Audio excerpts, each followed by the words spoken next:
5:30 ഞാൻ എഴുന്നേറ്റിട്ട് പ്രത്യക്ഷീണ പ്രാർത്ഥന ചെല്ലാൻ തുടങ്ങി. അങ്ങനെ ഒരു 10-15 ദിവസം ഞാൻ പ്രാർത്ഥന ചൊല്ലിക്കൊണ്ടിരിക്കുമ്പോൾ പെട്ടെന്ന് എനിക്കൊരു അശരീരി എൻ്റെ ചെവിയിൽ വന്നു. വിശ്വാസപ്രമാണം ചൊല്ലിയിട്ട് നീ ഓടി നടക്കാൻ പറഞ്ഞു. അപ്പോൾ ഞാൻ വിശ്വാസപ്രമാണം ചൊല്ലി ഞാൻ വീട്ടിൻ്റെ അകത്തു കൂടെ തന്നെ ഓടി നടക്കാൻ തുടങ്ങി. അതിനുശേഷം എൻ്റെ കാലിന് വേദന പിന്നെ വന്നിട്ടില്ല. 1 വർഷത്തോളമായി കാലിന് വേദനയില്ല.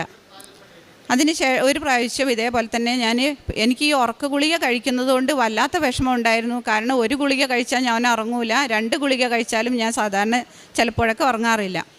അപ്പം ഞാനൊരു ദിവസം വിചാരിച്ചു അച്ഛൻ്റെ ടോക്ക് വെച്ചിട്ട് കിടക്കാം എന്ന് വിചാരിച്ചിട്ട് ഞാൻ പ്രാർത്ഥന വെച്ചു, ടോക്ക് വെച്ച് കിടക്കാൻ തുടങ്ങി. അങ്ങനെ 1-2 ദിവസം ഞാൻ ടോക്ക് കേട്ടു. കിടന്നു കഴിഞ്ഞപ്പോൾ എനിക്ക് സുഖമായി ഗുളിക കഴിക്കാതെ തന്നെ ഞാൻ ഉറങ്ങാൻ തുടങ്ങി. ഞാൻ ഇന്ന് 1 വർഷമായി എൻ്റെ ഗുളികകളും എല്ലാം ഒഴിവാക്കി. ഇന്ന് ഒരു ഡോളോ പാരസെറ്റമോളോ ഒന്നും ഞാൻ കഴിക്കാറില്ല.